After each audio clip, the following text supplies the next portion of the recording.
Hello hello hello hello बेटा, good evening all of you. आ जाइए सभी फटाफट से, आज की क्लास हम स्टार्ट करते हैं।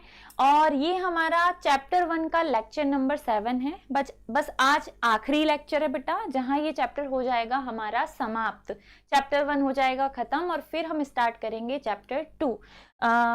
थोड़ा सा मतलब पेशेंस रखिए। हो सकता है हमारी क्लासेस लेट स्टार्ट जरूर हुई हैं, लेकिन जल्दी ही आपको बैक टू बैक इसके लेक्चर मिलने लग जाएंगे और क्वार्टरली एग्जाम तक आपके हम पूरी कोशिश करेंगे क्वार्टरली एग्जाम के ओरिएंटेड सिलेबस को कंप्लीट कराने की। तो चलिए जुड़ जाइए, क्योंकि आज की क्लास बहुत ज़्यादा इंपॉर्टेंट होने वाली है। और आज के लेक्चर में हम पढ़ने वाले हैं किसी सरल लोलक के लिए आवर्तकाल का सूत्र, और ये बहुत बार आया हुआ प्रश्न है बेटा, है ना। चलो मैं चेक कर लेती हूँ, क्योंकि सर के कमेंट तो आए नहीं हैं अभी तक। क्लास स्टार्ट हुई या नहीं, सब कुछ ठीक है या नहीं, ताकि तुम लोग कमेंट करो और मुझे सारी चीज़ें दिखाई देने लग जाएं, है ना। चलिए बढ़िया, स्टार्ट हो गई है भैया तुम लोग की क्लास, है ना। आवाज़ वगैरह सब कुछ ठीक हो तो थम्स अप कर दीजिएगा। हम करने वाले हैं, देखो ये जो प्रश्न है ये 2-3 तरीके से पूछा गया है। 2019 में आया है, 20 में आया है, 22 में आया है। रिपीटेड क्वेश्चन है बेटा। और क्वेश्चन कुछ इस प्रकार से पूछा जाता है, प्रश्न कुछ इस प्रकार से पूछा जाता है। एक बार ये पूछा गया था कि सरल लोलक जो है, पता नहीं सर इतनी मोटी रिफिल क्यों यूज कर लेते हैं, ठीक है कोई बात नहीं। एक बार ये प्रश्न पूछा गया था कि सरल लोलक जो है, पेंडुलम जो होती है, उस सरल लोलक के लिए उसका आवर्तकाल मतलब उसका दोलन काल। मैं इसके लिए एक प्रश्न और करवा चुकी हूँ आपको, जो कि है सत्यता की जांच, है ना। टी, उसकी प्रभावकारी लंबाई, किसकी, सरल लोलक की प्रभावकारी लंबाई जो है बेटा वो L है। इंपॉर्टेंट प्रश्न है, प्लीज स्किप मत करना। लंबाई L और गुरुत्वीय त्वरण G पर निर्भर करता है, और गुरुत्वीय त्वरण G पर निर्भर करता है।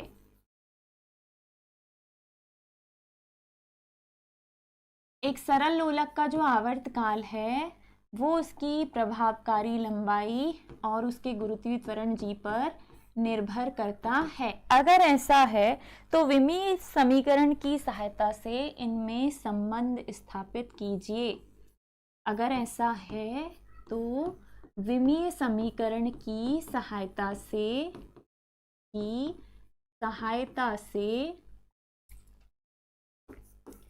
इनमें संबंध स्थापित कीजिए।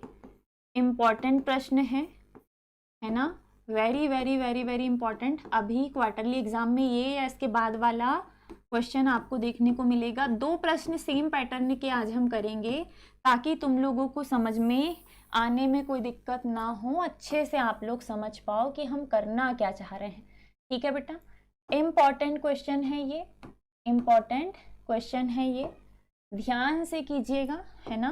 प्रश्न हमारा ये रहा, और ये एमपी बोर्ड में 2019 में आया हुआ प्रश्न है। इसके बाद भी रिपीट हुआ है, लास्ट ईयर भी पूछा गया था। ओके चलो, अथवा, एक और अथवा करके हम लिखेंगे, और करके अथवा। इसका दूसरा तरीका जो है, विमीय विधि का उपयोग करके, विमीय विधि का उपयोग करके, विमीय विधि मतलब घात वाली जो विधि है, और विमीय समीकरण है ना, उपयोग करके सरल लोलक के दोलन काल का, सरल लोलक के दोलन काल का सूत्र ज्ञात कीजिए। ये 2 बार पूछा है ना, ये जो प्रश्न है ये 2 बार पूछा है।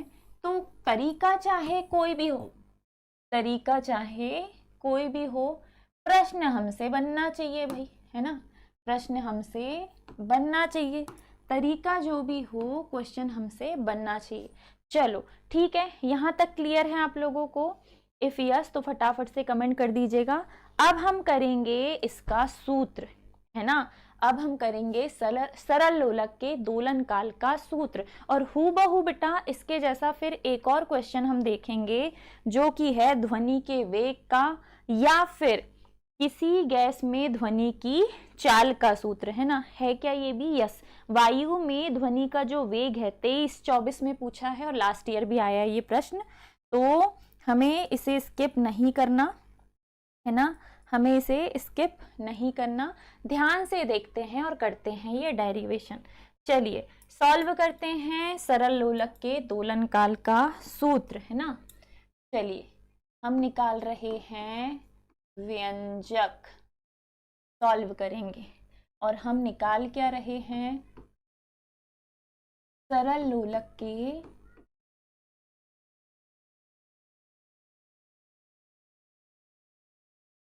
दोलन काल का सूत्र हम निकालेंगे। पहले जब हमने ये क्वेश्चन किया था बेटा, तब हमने सत्यता की जांच की थी और सूत्र जो हमने लिया था वो था T बराबर 2π√L/G। 2π नियतांक है, 2π की जगह k भी हो सकता है, तो T बराबर k√L/G भी आए तो कोई दिक्कत नहीं। या तो ये निकालो या ये निकालो, तुम्हें दो में से एक सूत्र निकाल के लेके आना है ना। उस दिन हमने सत्यता की जांच की थी, है ना। पहले हमने सत्यता की जांच की थी, आज हमें सत्यता की जांच नहीं करनी, आज हमें इस सूत्र को ही निकालना है। क्लियर है आप लोगों को? जितने भी बच्चे जुड़ते जाएं प्लीज देखते चलिएगा सब कुछ ठीक है या नहीं, और कमेंट जरूर कर दीजिएगा, है ना। क्या है, कई बार चीजें ना दिक्कत करती हैं, जैसे अभी मेरे इसमें पता नहीं क्या दिक्कत है, लेक्चर ही नहीं दिख रहा। ठीक है, वही दिखने लग जाएगा। चलो हम जानते हैं किसी सरल लोलक का आवर्तकाल, किसी सरल लोलक का आवर्तकाल जो है, आवर्तकाल का मतलब क्या होता है समझाती हूँ। ये रहा सरल लोलक, ये यहाँ से इधर जाएगा, बीच से सेंटर से ये एक बार ऊपर जाएगा, फिर नीचे आएगा, फिर ऊपर जाएगा और फिर नीचे आएगा। यहाँ से ऊपर जाके वापस नीचे आना और फिर ऊपर जाके वापस नीचे आना, ये होता है इसका एक दोलन। और एक दोलन पूरा करने में इसे 2 सेकंड का समय लगता है, लेकिन हमें 2 सेकंड नहीं निकालना, हमें ये निकालना है कि जो पेंडुलम घड़ी होती है उसमें ये जो सरल लोलक है जो कि नीचे से ऊपर, ऊपर से फिर नीचे, नीचे से फिर ऊपर, फिर नीचे आता है, तो ये जितना भी समय लेता है उसको सूत्र में निकालो। काय में निकालो बेटा? सूत्र में निकालो। आई होप सो क्लियर है। तो किसी सरल लोलक का जो आवर्तकाल है T, आवर्तकाल T, उसकी लंबाई L, उसकी लंबाई L व गुरुत्वीय त्वरण जो कि नीचे से लागू होगा, गुरुत्वीय त्वरण, गुरुत्वीय त्वरण क्या होता है बेटा? G पर निर्भर करता है। एक्चुअली मुझे समझ नहीं आता कि ये दे क्यों दिया है फर्स्ट चैप्टर में। ना तुम्हें सरल लोलक के बारे में पता है, ना तुम्हें त्वरण के बारे में अच्छे से जानकारी है। ये सब जानकारियां तो तुम्हें आगे मिलेंगी, तो फिर अभी ये सारी चीज़ें देने का मतलब क्या है? सिलेबस डिज़ाइन करने वाला शायद समझ ही नहीं पाया कि उसे सिलेबस में शुरू में क्या डालना है, बीच में क्या डालना, ताकि बच्चों को कोई दिक्कत ना हो। चलो फटाफट से लाइक कर दो, लाइक्स की संख्या बहुत कम है भाई, बहुत गलत बात है ना। तो किसी सरल लोलक का जो आवर्तकाल है वो उसकी लंबाई और गुरुत्वीय त्वरण पर निर्भर करता है। माना हम ये मान रहे हैं कि T जो है, T समानुपाती है L के, T समानुपाती है L के और G के, T समानुपाती है L के और G के, लेकिन L की घात में कुछ नहीं है, तो हमने माना L की घात में है A और G की घात जो है, G की घात जो है उसकी घात में है B। ठीक है, T समानुपाती है L के, मतलब सरल लोलक का आवर्तकाल, हम ये मान रहे हैं, हमने ये माना है कि जो आवर्तकाल है वो लंबाई और गुरुत्वीय त्वरण के समानुपाती होता है। माना लंबाई की घात में कुछ नहीं तो a है, गुरुत्वीय त्वरण की घात में भी कुछ नहीं तो b है। अगर ऐसा है तो आपको ये पता होना चाहिए कि यहाँ t जो है बेटा वो है सरल लोलक का आवर्तकाल। t क्या है? सरल लोलक का आवर्तकाल, एक चक्कर लगाने में लगा समय। फिर उसके बाद L है उस सरल लोलक की लंबाई। L क्या है बेटा? सरल लोलक की लंबाई है। और कुछ? बिल्कुल। स्मॉल g जो है ये है बेटा क्या? गुरुत्वीय त्वरण। स्मॉल g क्या है? गुरुत्वीय त्वरण है। और कुछ रह गया क्या? a और b। a और b जो है वो घात है जो हमने मानी है, L और G की घात जो हमने मानी है। और कुछ नहीं, अभी फिलहाल के लिए तो कुछ नहीं है, है ना? अभी फिलहाल के लिए तो कुछ नहीं, लेकिन हम एक काम और कर सकते हैं। क्या कर सकते हैं? तो देखिए, अगर हम चाहें तो इन दोनों समीकरणों को कंक्लूड कर सकते हैं। तो कैसे? तो देखो, T समानुपाती है L इंटू जी के। T समानुपाती है L इंटू जी के। हमने बोला कि समानुपाती है L इंटू जी के, इसका मतलब L की घात में माना कुछ नहीं तो A और G की घात में है B। समानुपाती का निशान हटाने पर बराबर का निशान आता है और बराबर के बाद आएगा K नियतांक। क्या आएगा बेटा? K नियतांक, L की घात A, G की घात B। That is equation number 1। ये जो आया है ये है समीकरण नंबर 1। ये है समीकरण नंबर 1। ये रहा समीकरण नंबर 1। हम यहाँ लिख सकते हैं इसे और थोड़ा सा घुमा सकते हैं। ये रहा समीकरण नंबर 1। ओके, चलो देखो, जो आवर्तकाल होता है वो लंबाई और गुरुत्वीय त्वरण के समानुपाती है। ये इनमें संबंध है, ये हमने माना है। ये हमने क्या किया है बच्चा? माना है। लंबाई L की घात हमने मानी A और G की घात मानी है B। L की घात A, G की घात B अगर हमने मानी है तो T बराबर है K, L की घात A, G की घात B में हमें A और B जो है इनकी घात चाहिए कि A का मान कितना है और B का मान कितना है, ये हमें चाहिए बेटा। ये जो मान है ये हमें चाहिए, याद रखिएगा, ठीक है? चलो, धीरे धीरे समझ में आएगा, टाइम लगेगा बट समझ में आ जाएगा। ऐसे भागो मत, है ना तुम लोग, ठीक है? चलो निकालो। अब क्या निकाले मैडम? ध्यान से देखिएगा। अब आपके पास एक ऑप्शन है, जो सूत्र है हमारा उसमें कुछ चीजें हैं और K क्या है? K जो है वो विमाहीन नियतांक है। K जो है वो क्या है बेटा? विमाहीन नियतांक है। K क्या है बेटा? विमाहीन नियतांक है। ओके, चलिए, यहाँ K के बारे में हमने लिख लिया, यहाँ पे हमने घातों के बारे में लिख लिया, यहाँ पे हमने G, L और T के बारे में लिख लिया। जब सबके बारे में लिख दिया तो सबके विमी सूत्र भी लिखते हैं। जैसे T जो है, T का विमी सूत्र होता है कैपिटल T। आप इसी के नीचे लिखेंगे, है ना? इसी के नीचे लिखेंगे कि जो T है बेटा, T जो है, कैपिटल T जो है वो समय है। कैपिटल T क्या है बच्चा? समय।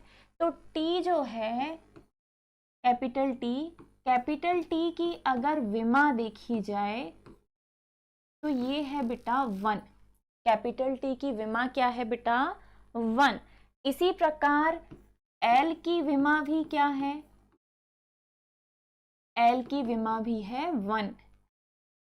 G की विमा क्या है? तो G की विमा जो होती है वो होती है L-T-2।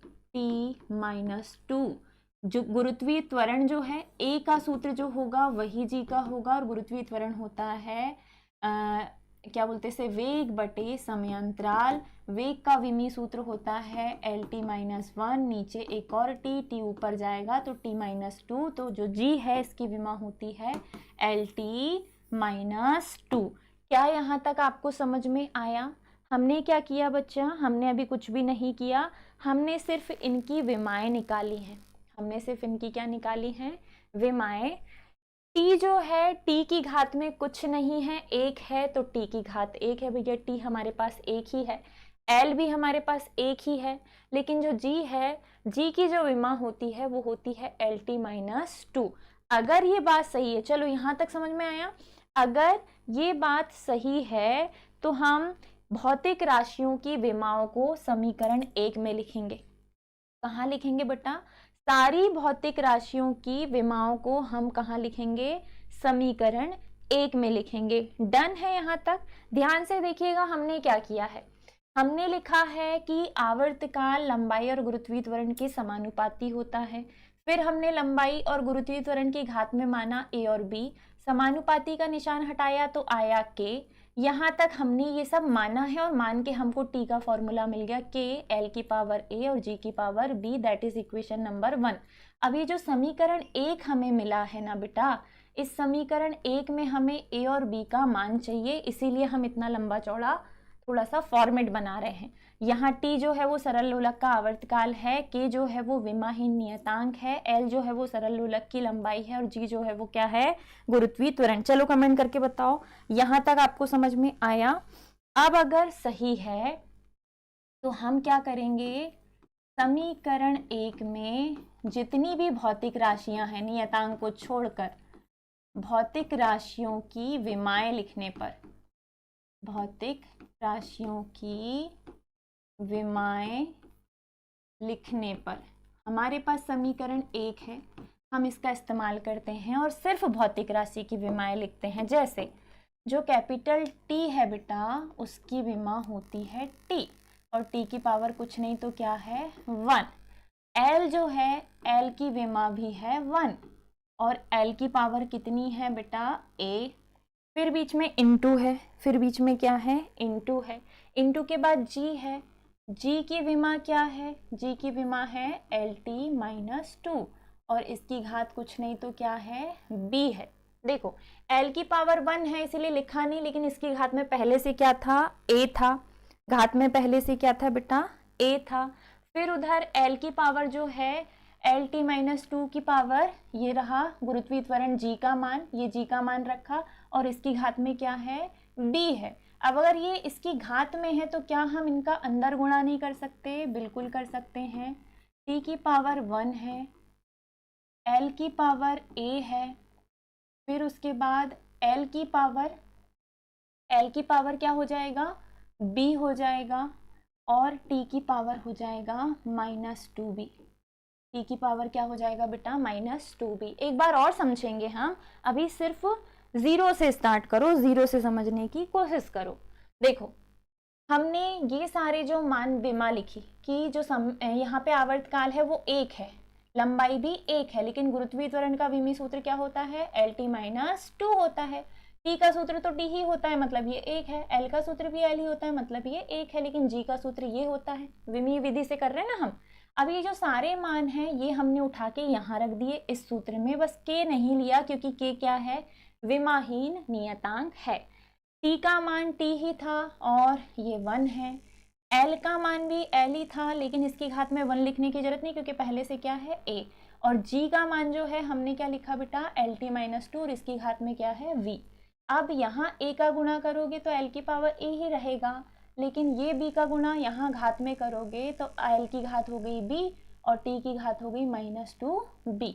अब इन दोनों को कंक्लूड करो, t की पावर 1 है, l जो है इसकी पावर यहाँ a है, b है, तो l की पावर हो जाएगी a प्लस b, और t की पावर क्या हो जाएगी बेटा? -2b। l की पावर हो जाएगी a प्लस b और t की पावर हो जाएगी -2b। ये जो समीकरण आया है, इस समीकरण में अब हम विमाएं निकालेंगे। इस समीकरण में हम क्या निकालेंगे? विमाएं निकालेंगे। ठीक है, डन। चलो निकालते हैं। जो समीकरण आया है पहले उसे अगले पेज में लिखेंगे। क्या आया है बेटा? t आया है, फिर उसके बाद l आया है और इसकी पावर आई है a प्लस बी और t की पावर आई है -2b। t की पावर आई है -2b। क्या ऐसा ही था समीकरण? Yes, a plus B T की पावर -2b और यहाँ t की पावर क्या है? 1 है। ठीक है, अब इसके बाद क्या करना है तो देखिए जरा। अब इसके बाद क्या करना है तो अब हम इसे सिलेक्ट करेंगे और ऊपर फेंकेंगे, है ना। यहाँ पे क्या था बेटा? t था। अब हम लगाएंगे विमीय समांगता के समीकरण से, विमीय समांगतता के समीकरण की, ये जो समीकरण आया है इसकी विमीय विधि से तुलना करने पर, ठीक है, कि विमाओं की तुलना करने पर। किसकी तुलना करेंगे बेटा? विमाओं की तुलना करने पर। लेफ्ट और राइट की तुलना करते हैं हम। तुलना करने पर लेफ्ट और राइट की क्या करेंगे? तुलना। कैसे करेंगे तो देखो, यहाँ l की पावर a प्लस बी है, लेकिन क्या इधर l है? नहीं। तो l की पावर जो a प्लस बी है वो इधर नहीं है, तो इसका मान क्या हो गया? 0। यहाँ t की पावर -2b है, लेकिन यहाँ t की पावर कितनी है? 1। तो हमने इधर की लेफ्ट से तुलना की, इधर ये था क्या? नहीं। इस चीज को ऐसे समझे, इस चीज को ऐसे समझें कि ये जो सूत्र आया है उस सूत्र में m नहीं है, l नहीं है, t1 है। ये जो सूत्र आया है इसमें भी m नहीं है, l a प्लस b है और जो t है वो -2b है। और हम लेफ्ट और राइट की क्या कर रहे हैं? तुलना। इसे कहते हैं विमीय समांगतता समीकरण, जिससे हम दोनों समीकरणों की एक दूसरे से क्या कर रहे हैं बच्चा? तुलना कर रहे हैं। क्या कर रहे हैं? तुलना कर रहे हैं। तो आप लेफ्ट और राइट में देखो, m तो है ही नहीं दोनों तरफ, तो m तो देखने की जरूरत नहीं है। l की पावर a प्लस बी है, बीमा जो है वो a प्लस बी, इधर l की पावर क्या है? 0। इधर t की पावर -2b है, इधर t की पावर कितनी है? 1। t की पावर कितनी है बच्चा? 1। तो हम यहाँ क्या लिखेंगे? 1। अगर ऐसा है तो क्या हम b का मान 1/-2 निकाल सकते हैं? देखो पक्षांतर करोगे, b का मान कितना आया? -1/2। इस मान को, चूंकि a प्लस बी बराबर कितना है बेटा? 0, तो b का मान यहाँ रख दीजिए। b का मान यहाँ रखोगे जो कि है -1/2 बराबर क्या है? 0। प्लस माइनस क्या हो जाएगा? माइनस बराबर 0। 1/2 का पक्षांतर करोगे तो a का मान क्या आ जाएगा? 1/2 और b का मान क्या आया है बेटा? -1/2। देखो ये a प्लस बी, इधर 0, यहाँ -2b, इधर घात में है 1। इन दोनों की तुलना की, इन दोनों की तुलना की, दोनों में हमने देखा कि b का मान आसानी से निकल सकता है। तो जब b का मान आसानी से निकल रहा है तो 1 को यहीं रहने दो, -2 का पक्षांतर करो तो b का मान क्या आएगा? -1/2। और a प्लस बी बराबर 0 पहले से है, जिसमें b का मान रखो, प्लस माइनस माइनस का 1/2 आएगा, और a का मान चाहिए तो माइनस के 1/2 का पक्षांतर कर दोगे तो ये a का मान आ जाएगा।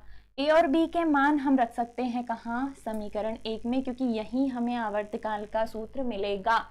मैंने शुरू में ही बोला था हमें किसके मान निकालने हैं बेटा? a और b के। डिफिकल्ट है, आई नो, समझने में दिक्कत होगी, लेकिन अगर भागोगे तो बिल्कुल समझ में नहीं आएगा। इंपॉर्टेंट क्वेश्चन है, करना पड़ेगा, ठीक है। तो अब क्या करनी है आपको? अब इन दोनों मानों को कहाँ रखेंगे? समीकरण 1 में a व b के मान रखने पर। a और b क्या है? घात है, घात है। समीकरण 1 है बेटा t बराबर k l की पावर a g की पावर b। मान बोलो ए और बी के। एल की पावर ए का मान कितना है 1/2, जी की पावर बी का मान कितना है -1/2।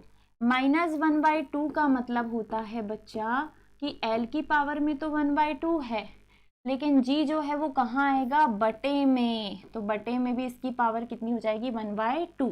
माइनस को पलटोगे तो माइनस को प्लस अगर करना है तो जी को कहाँ जाना पड़ेगा बटे में जाना पड़ेगा।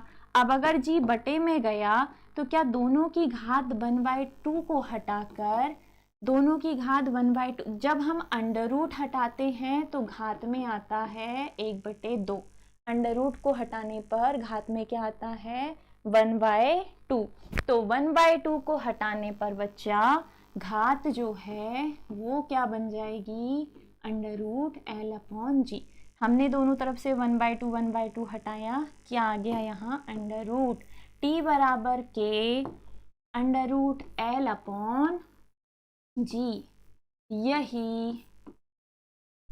यही सरल लोलक के दोलन काल का सूत्र है। यही सरल लोलक के दोलन काल का सूत्र है। अब अगर समझ में नहीं आया हो तो पूछ सकते हो आप, और आ गया हो तो 1-2 बार रिवाइंड करोगे बन जाएगा।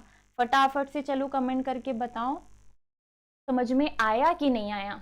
चलिए, बोरिंग तो है मैडम, नहीं है, इंटरेस्टिंग है, समझना पड़ेगा।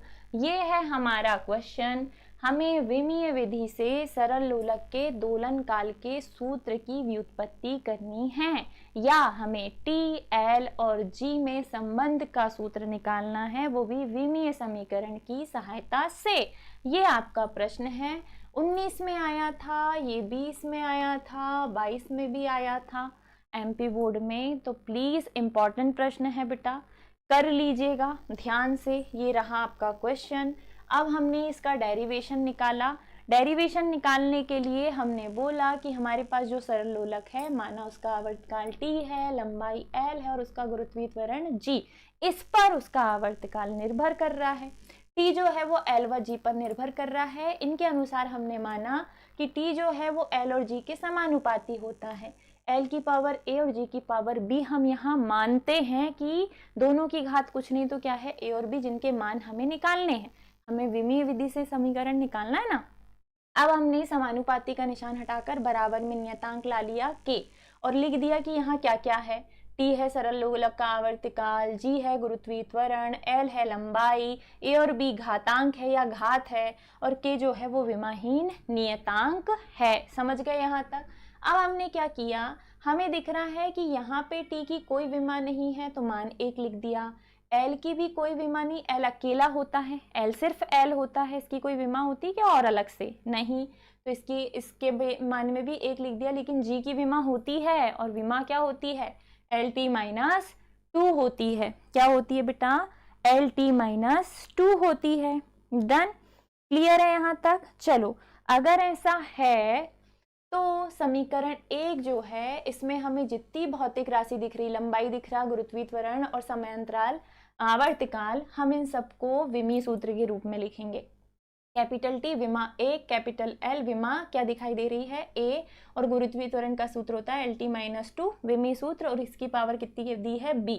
अब A तो A ही रहेगा, लेकिन B का जब यहाँ गुणा करेंगे तो L की पावर B और T की पावर हो जाएगा -2B। डन, ठीक है। अब क्या करेंगे, ये L और ये L आधार समान होने पर घातें जुड़ जाएंगी, और घातें जुड़कर क्या हो जाएंगी A + B। T अकेला बेचारा पड़ा रहेगा -2B के रूप में। इस समीकरण को अगले पेज पे मैडम ने फिर रिपीट किया है, नेक्स्ट पेज पे फिर रिपीट किया है, ये देखिए।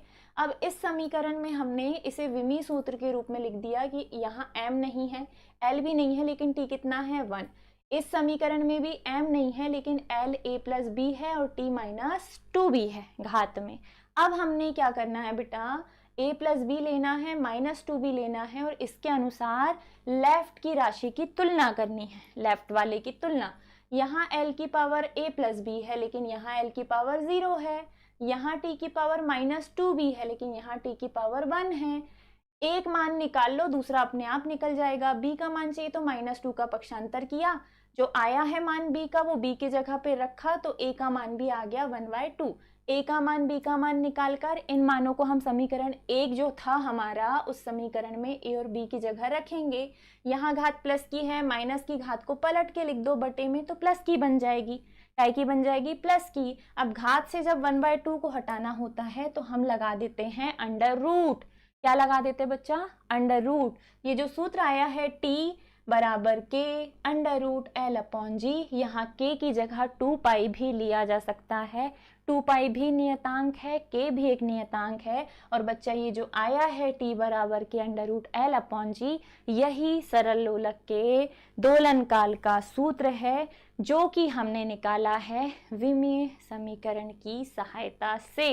वेरी वेरी इंपॉर्टेंट क्वेश्चन, लेकिन समझना जरूरी है।